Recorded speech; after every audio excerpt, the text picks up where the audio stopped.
Mr. Speaker, I'm pleased to yield 3 minutes to one of our key members of the Ways and Means Committee, the gentleman from Ohio, Mr. Renacci. Gentleman from Ohio is recognized for 3 minutes.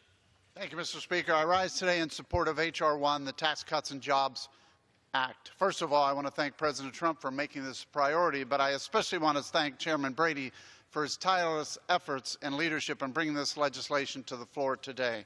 3 decades, there was a 24-year-old starting a business in Ohio. He borrowed money and started hiring people.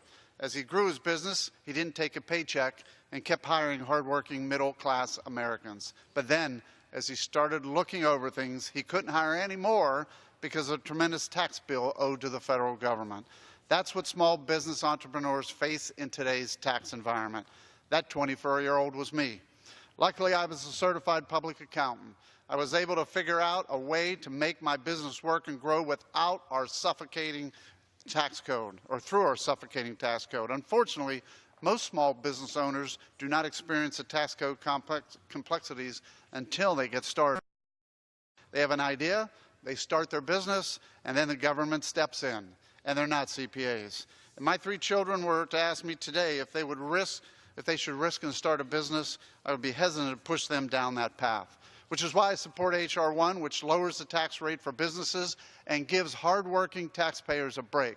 This bill puts more money in their pockets to do with it what is important to them, those hardworking taxpayers, not letting the government take it and waste it. Lowering the individual rate will give Americans the opportunity to choose where they want to spend their money, instead of banking on a government to spend it for them. On the business side, the harsh reality is that America has become an uncompetitive place to do business. With the highest corporate tax rate in the developed world, it should not be a surprise that businesses are relocating to countries with better business climates. Fortunately, by bringing the rate down to 20%, we can make America one of the most competitive countries in the world to do business. It's hard for U.S. companies to compete against companies based in Canada, where the federal income tax rate is 15%, Ireland at 12.5%, or even UK, which will be 17% by 2020. Businesses set their prices to be competitive. The U.S. has to set its business rate to compete as well. The high corporate tax rate is not just a Wall Street problem, it's a Main Street problem. Business entities do not pay taxes, people do. The burden of the corporate tax rate falls on 3 categories of people: shareholders, customers, and employees. Corporations do not pay taxes, we do. This bill helps companies compete and hire more people and give them a more competitive wage.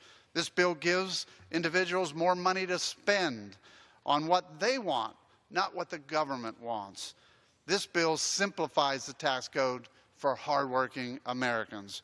Mr. Speaker, I urge my colleagues to support this historic reform so more Americans can choose where their money goes, not Washington. I urge passage of H.R. 1 and yield back the balance of my time.